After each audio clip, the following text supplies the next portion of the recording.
My friends, I need to share something with you today that I wish someone had told me many years ago when I was quietly breaking apart inside. There was a time in my life when I woke up every morning feeling like I was carrying a weight I could not name. My body was tired even after sleeping. My mind felt clouded even on sunny days. And my heart, well, my heart felt like it was running on empty, but I kept pushing forward because I thought that was what strong people do. I did not realize I was experiencing something very real, something many of us face but rarely talk about. Emotional burnout. It is different from physical tiredness. You can rest your body, but your spirit still feels exhausted. You can take a vacation, but the heaviness follows you everywhere you go. For years, I thought burnout was something that only happened to people with demanding jobs or difficult circumstances. But I learned that emotional burnout can happen to anyone. It happens to the mother who gives everything to her family but forgets she also needs care. It happens to the friend who listens to everyone's problems but has no one to share their own pain with. It happens to the person who smiles in public but cries when they are finally alone. And maybe as you are watching this right now, you recognize something familiar in these words. Maybe you have felt this way too. That constant feeling of being overwhelmed. That sense that no matter how much you do, it is never quite enough. That exhaustion that sleep cannot fix. I want you to know something important before we continue. What you are feeling is valid. You are not weak. You are not broken.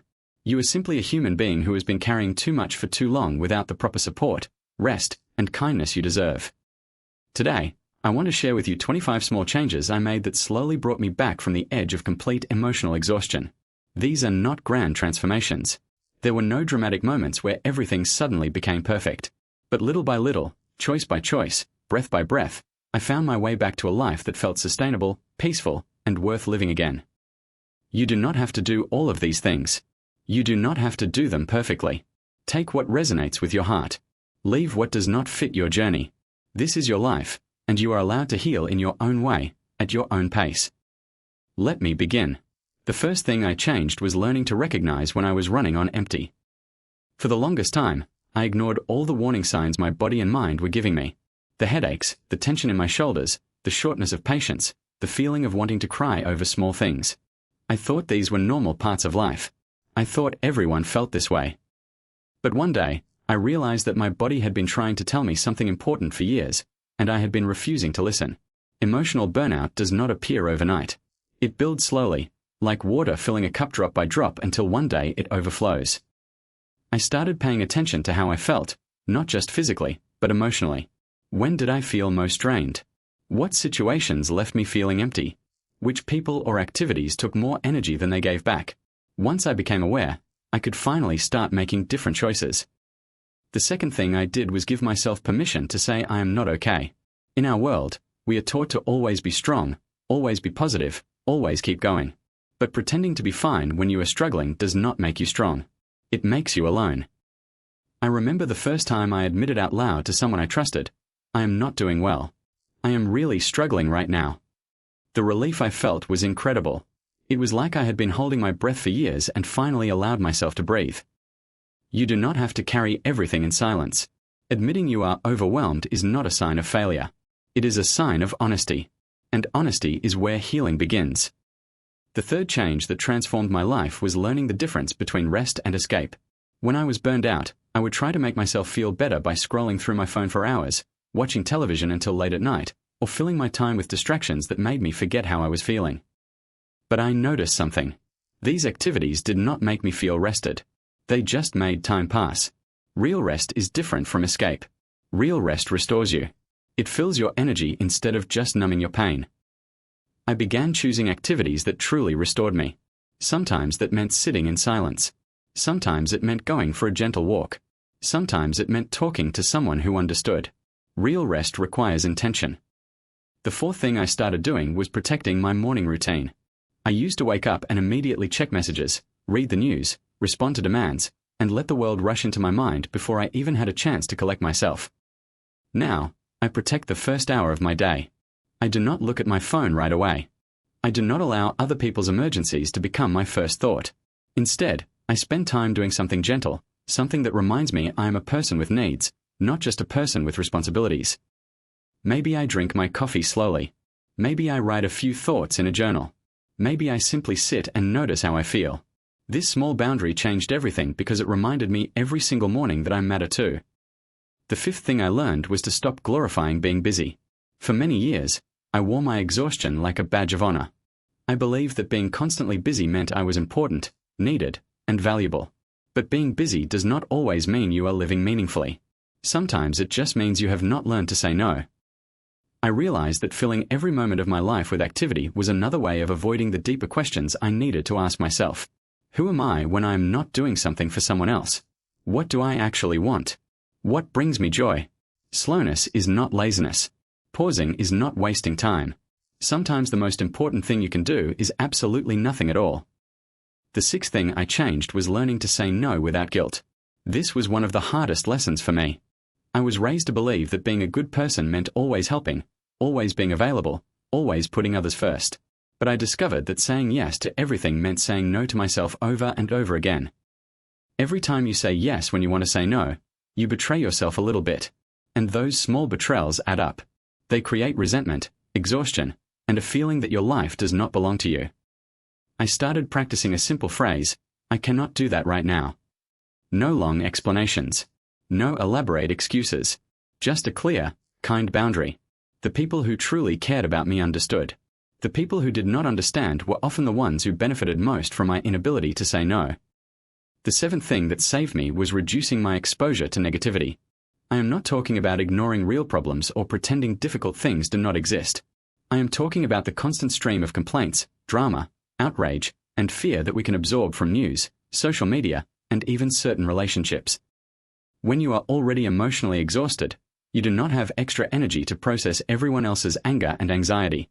I became very careful about what I allowed into my mind. I limited news consumption. I stepped away from social media when it felt toxic. I reduced time with people who only wanted to complain but never wanted to change. This is not about living in denial. This is about protecting your peace so you have enough strength to face what truly matters. The eighth thing I did was reconnect with my body. When I was burned out, I lived almost entirely in my head. I was constantly thinking, worrying, planning, analyzing. I forgot that I also had a body that needed attention. I started doing small things to reconnect. Stretching in the morning. Noticing my breathing. Feeling my feet on the ground when I walked. Taking warm baths. Moving my body gently, not as punishment or obligation, but as a way of showing care. Your body holds so much stress that your mind cannot always process. Sometimes the path back to emotional health starts with simply being kind to the physical body that carries you through each day. The ninth change I made was simplifying my environment. I noticed that clutter in my physical space created clutter in my mind. When my home was chaotic, I felt chaotic. When things were disorganized, I felt overwhelmed before I even started my day. I began slowly clearing things I did not need. Not in a stressful way, not all at once, but gradually creating more space, more clarity, more breathing room. A clean counter. An organized drawer. A peaceful corner where I could sit. Your environment affects your emotions more than you realize. Creating even small pockets of peace in your physical space can create peace in your inner world too. The 10th thing I learned was to stop comparing my recovery to someone else's journey. When I first realized I was burned out, I looked at other people and wondered why they seemed fine. Why could they handle stress when I could not? Why did life seem easier for them? But comparison only made me feel worse. Everyone's capacity is different. Everyone's circumstances are different. Everyone's history is different. What looks easy on the outside might be incredibly difficult on the inside. Your healing does not need to look like anyone else's healing. You are not in competition with anyone. The only person you need to become healthier than is the person you were yesterday. The 11th thing that helped me was creating small moments of joy intentionally. When you are burned out, joy does not just appear naturally. You have to be deliberate about creating it, even in tiny ways. I started noticing small, beautiful things. The way morning light came through my window. The taste of fresh fruit. The sound of rain. A kind word from a stranger. A memory that made me smile. These moments did not erase my exhaustion, but they reminded me that life still held good things. They reminded me why healing was worth the effort. The 12th thing I changed was asking for help. This was incredibly difficult for me because I had always been the person who helped others. I believed asking for help meant I was failing. But I learned that we are not meant to carry everything alone. Strength is not about never needing support. Strength is about being brave enough to admit when you do. I started asking for small things. Can you help me with this task? Can I talk to you about something? Can we share this responsibility? Each time I asked and received help, I felt a little less alone, a little less overwhelmed. The 13th thing I did was let go of perfection. So much of my burnout came from believing I had to do everything perfectly. Perfect mother. Perfect friend. Perfect employee. Perfect person. But perfection is exhausting because it is impossible. I started allowing myself to be good enough, to make mistakes, to have off days, to do something imperfectly rather than not doing it at all. This simple shift removed so much pressure from my daily life. You do not have to be perfect to be worthy of rest, kindness, and peace. The 14th change was practicing gentle self-talk. The way I spoke to myself when I was burned out was harsh and critical. I called myself weak. I blamed myself for struggling.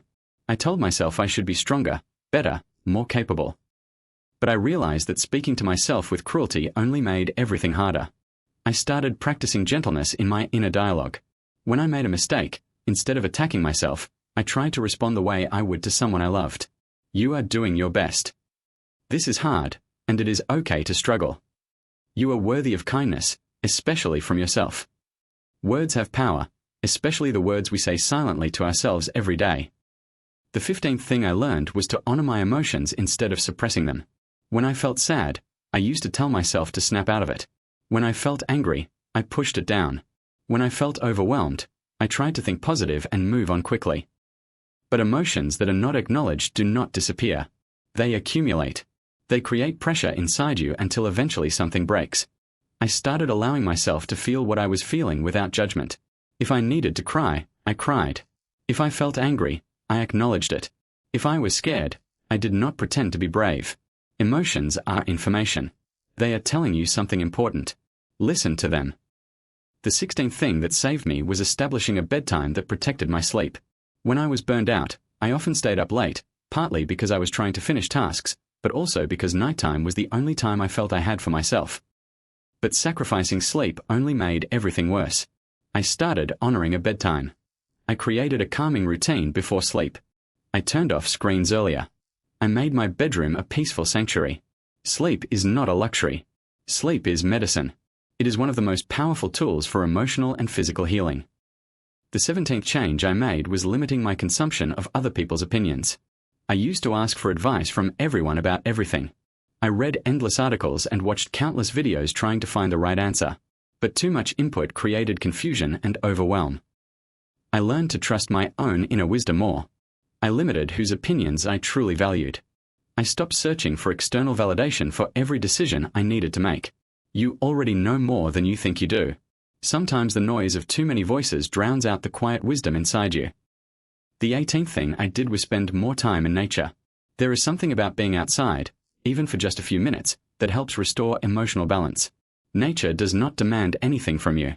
It simply exists, and in that existence, there is peace. I started taking short walks, sitting outside with my morning coffee, noticing trees, birds, sky, wind. When everything inside me felt chaotic, nature reminded me that there is a rhythm and order to life that continues regardless of my stress. You do not need to hike mountains or visit exotic places. Sometimes just stepping outside and breathing fresh air is enough. The 19th thing I changed was reducing multitasking. I used to pride myself on doing multiple things at once. But multitasking is actually divided attention, and when you are already burned out, your attention is already fragmented. I started doing one thing at a time with full presence. When I ate, I just ate. When I talked to someone, I just listened. When I worked, I focused on one task. This simple practice reduced my mental exhaustion significantly. Being fully present in one moment is more restful than being partially present in 10 moments. The 20th thing that helped me was creating clear work boundaries. If you work from home or have a job that follows you everywhere through technology, this is especially important. I had to create physical and mental boundaries between work time and personal time. I stopped checking emails after certain hours. I created a workspace separate from my relaxation space when possible. I communicated my availability clearly to others. Your entire life cannot be about productivity. You are a human being, not a machine. You need time that belongs only to you. The 21st change I made was reconnecting with old hobbies. When life gets overwhelming, we often abandon the activities that once brought us joy. We tell ourselves we do not have time, or they are not important enough, or we will return to them later. But hobbies are not frivolous. They are ways of remembering who you are beyond your responsibilities. I started doing small creative things again. Drawing, reading for pleasure, listening to music, cooking something just because I enjoyed it. These activities did not solve my problems, but they reminded me that I was more than my stress. They reconnected me with parts of myself I had forgotten. The 22nd thing I learned was to celebrate small progress. When you are recovering from burnout, progress is often invisible to others and sometimes even to yourself. You might not accomplish big visible things, but you are doing important internal work. I started acknowledging small victories. I got out of bed even though I felt heavy. I said no to something that would have drained me. I took a walk instead of numbing out. I asked for help. I rested without guilt. These are not small things. These are acts of courage and self-respect. Celebrate them. The 23rd thing that saved me was practicing mindful breathing. This sounds almost too simple, but it is remarkably powerful. When you are stressed, your breathing becomes shallow and rapid. When your breathing is shallow, your body stays in a state of stress. I started taking intentional breathing breaks throughout my day. Just 1 minute. Slow breath in. Slow breath out. Noticing the air entering and leaving my body. This simple practice helped calm my nervous system and reminded me that even in chaos, I could find a moment of stillness. The 24th thing I changed was forgiving myself for the time I lost. One of the hardest parts of recovering from burnout was looking back and feeling like I had wasted years of my life. I felt angry at myself for not recognizing what was happening sooner. But self-blame does not help healing. It only creates more pain.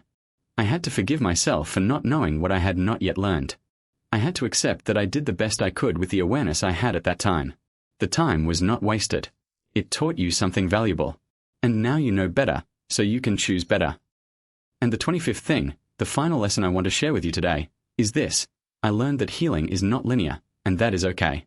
There were days when I felt better and thought I was finally past the burnout. Then something would happen and I would feel exhausted all over again. I used to see this as failure, as proof that I was not really getting better. But healing does not move in a straight line. Some days you will feel strong. Some days you will feel tired again. That does not mean you are back where you started. It means you are human. Recovery from emotional burnout is not about reaching a destination where you never feel tired again. It is about building a life where you recognize your limits, honor your needs, protect your peace, and treat yourself with consistent kindness. My dear friends, if you are watching this video today because you recognize yourself in these words, I want to say something to you directly. You are not too sensitive. You are not overreacting. You are not weak for feeling overwhelmed. You have been carrying a heavy load, probably for much longer than anyone realizes, possibly even longer than you realize. And you deserve rest. You deserve support. You deserve kindness, especially from yourself. Emotional burnout is not a character flaw. It is a signal that something in your life needs to change.